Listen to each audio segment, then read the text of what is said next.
Assalamualaikum, selamat pagi anak-anak kelas 3. Apa kabar kalian hari ini? Semoga kalian semua dalam keadaan sehat ya. Sebelum kita mulai, mari kita berdoa terlebih dahulu. Pada kesempatan kali ini, kita akan belajar materi bersama dengan Bu Ulfah, tema 3, subtema 2 tentang tolong menolong, kelas 3 SD. Sebelum kita mulai, Ibu ingin bertanya sesuatu nih ke kalian. Anak-anak, pernahkah kalian dibantu orang lain saat kesusahan? Atau pernah membantu orang tua kalian saat mereka sedang kesulitan? Ya, hal tersebut dinamakan sikap tolong-menolong. Jadi, tolong-menolong itu apa ya? Apa pula manfaat dan contohnya dalam kegiatan sehari-hari? Ada yang tahu? Jika belum, mari kita simak bersama penjelasan dari Ibu ya. Pertama-tama kita akan belajar pengertian tolong-menolong. Tolong-menolong artinya membantu meringankan beban sesama manusia dalam hal kebaikan. Apa saja ya manfaat tolong-menolong itu? Ada yang tahu? Yuk kita lanjut kembali. Berikutnya ada manfaat tolong-menolong. Yang pertama, meringankan beban orang lain yang sedang kesusahan. Yang kedua, meringankan beban pekerjaan orang lain. Yang ketiga, mempererat hubungan antar sesama. Yang keempat, menumbuhkan rasa persaudaraan dan kemanusiaan. Yang kelima, mengokohkan rasa persatuan dan kesatuan. Dalam tolong-menolong, kita tidak boleh membeda-bedakan antara suku, agama, ataupun ras agar kerukunan tetap terjaga.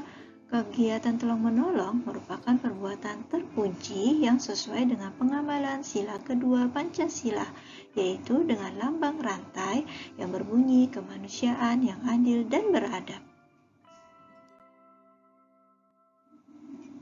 Di mana saja ya kita harus tolong-menolong? Ada yang tahu? Ya, kita harus tolong-menolong di mana saja. Misalnya di sekolah. Tolong-menolong di sekolah artinya menolong atau meringankan pekerjaan orang lain di lingkungan sekitar sekolah demi kepentingan dan tujuan bersama. Contohnya seperti menolong guru membawakan buku-buku, membantu teman melakukan piket kelas, dan menolong teman lain saat terjatuh di kelas, dan lain-lain. Apa saja ya manfaatnya? Manfaatnya yang pertama, pekerjaan yang berat menjadi ringan dan cepat selesai. Yang kedua, kelas menjadi bersih dan nyaman karena piket bersama. Dan yang ketiga, meningkatkan kerukunan antar teman dan dengan guru.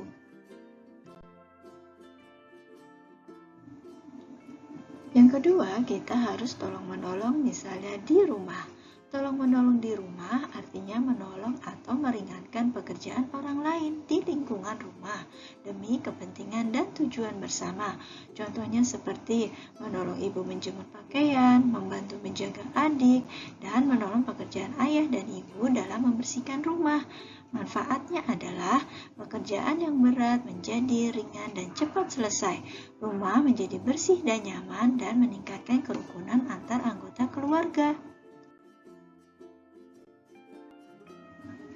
Kemudian kita harus tolong-menolong misalnya di lingkungan masyarakat.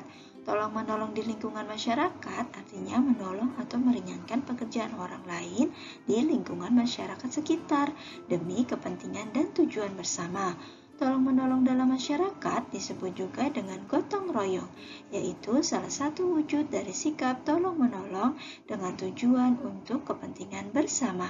Contohnya seperti memperbaiki jembatan yang rusak bersama-sama, kemudian menolong warga lain yang terkena bencana alam, dan yang ketiga menolong warga lain membersihkan lingkungan sekitar.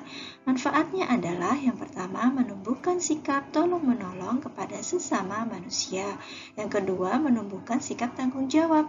Yang ketiga, menumbuhkan sikap peduli terhadap sesama. Yang keempat, menumbuhkan rasa persaudaraan dan kebersamaan. Yang kelima, menumbuhkan rasa persatuan dan kesatuan. Kemudian kita akan masuk ke materi hidup sederhana. Anak-anak, apakah kalian gemar menabung? Pernahkah kalian membeli sesuatu yang tidak mahal tapi sesuai kebutuhan kalian? Hal itu dinamakan apa ya? Hal tersebut dinamakan dengan hidup sederhana. Jadi, hidup sederhana artinya hidup sesuai kebutuhan dan tidak berlebih-lebihan.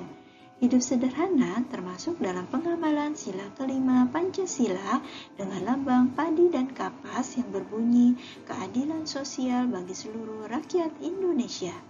Contoh gaya hidup sederhana seperti sikap rendah hati, tidak tinggi hati atau sombong, membeli sesuatu berdasarkan kebutuhan, bukan keinginan. Keempat, sikap peduli terhadap sesama, kemudian gemar menabung. Manfaat hidup sederhana adalah kita dapat peduli terhadap sesama dan memiliki rasa kesetiakawanan sosial yang tinggi.